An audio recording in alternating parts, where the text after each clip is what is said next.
एक स्त्री के अकाउंट में यदि 500 रुपए उसको मिल रहे हैं तो उसका क्या कीमत है।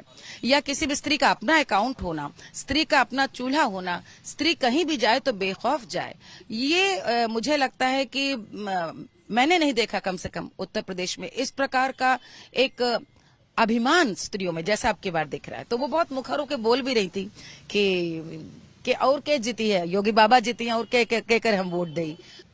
आज नतीजों का दिन है और जिस तरह से तस्वीर साफ होती जा रही है उसमें एक बात बिल्कुल स्पष्ट रूप से नजर आ रही है, वो ये है कि प्रधानमंत्री नरेंद्र मोदी और मुख्यमंत्री योगी आदित्यनाथ का जो इमेज है, उनका जो जादू है वो एक बार फिर से चला है। क्योंकि जिस तरह से वोटिंग हुई है उसके बाद बीजेपी की स्थिति अब स्पष्ट होती जा रही है। हमारे साथ बात करने के लिए पद्मश्री मालिनी अवस्थी जी।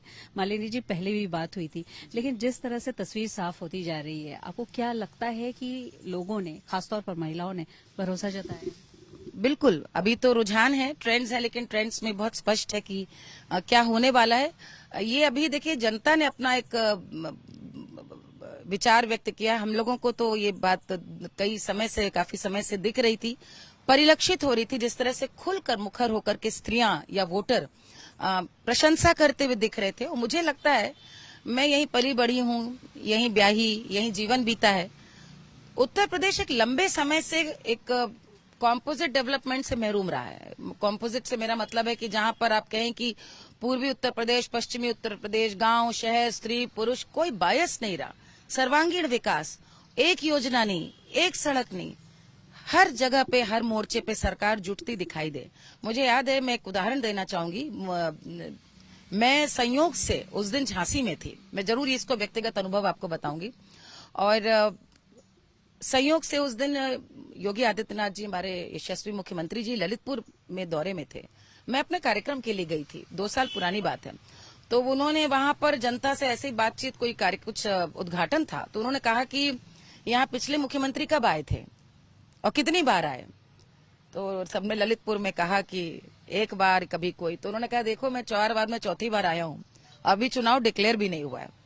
और ये एक मेरे दिमाग में बात रह गई, क्योंकि ललितपुर की जब बात करते हैं तो बुंदेलखंड का सबसे मुहाने का किनारे का जिला है, जो मध्य प्रदेश के खोह में एक तरह से जाता है, वो दिखता है। वहां पर यदि मुख्यमंत्री जी के 4 दौरे 2 साल पहले हो चुके थे, तो आप ये समझ सकते हैं कि सर्वांगीण विकास से मेरा यही उद्देश्य था। बिल्कुल, शुरुआती 10 महीनों में ही उन्होंने उत्तर प्रदेश के सभी जिलों का दौरा कर लिया था। इस बार महिलाओं ने बहुत ज्यादा वोट डाले हैं, यानी वोटिंग परसेंटेज महिलाओं का बहुत ज्यादा रहा है। तो आपको लगता है कि ये भी एक चेतना की बात है, जिस तरह से खुलकर उन्होंने वोट किया, या अपनी पसंद से वोट किया? शिल्पी, मुझे लगता है कि आजादी का अमृत महोत्सव पूरा देश मना रहा है, और हम सबको इस बात का गर्व होना चाहिए कि देश की सबसे बड़ी आबादी वाला और देश की दिशा तय करने वाले उत्तर प्रदेश में एक लंबे समय बाद स्त्रियां तय कर रही हैं कि वो किसकी सरकार चाहती हैं। क्योंकि सरकार ने भी कहीं न कहीं स्त्री विमर्श पे ध्यान दिया है, स्त्री की चिंता की है।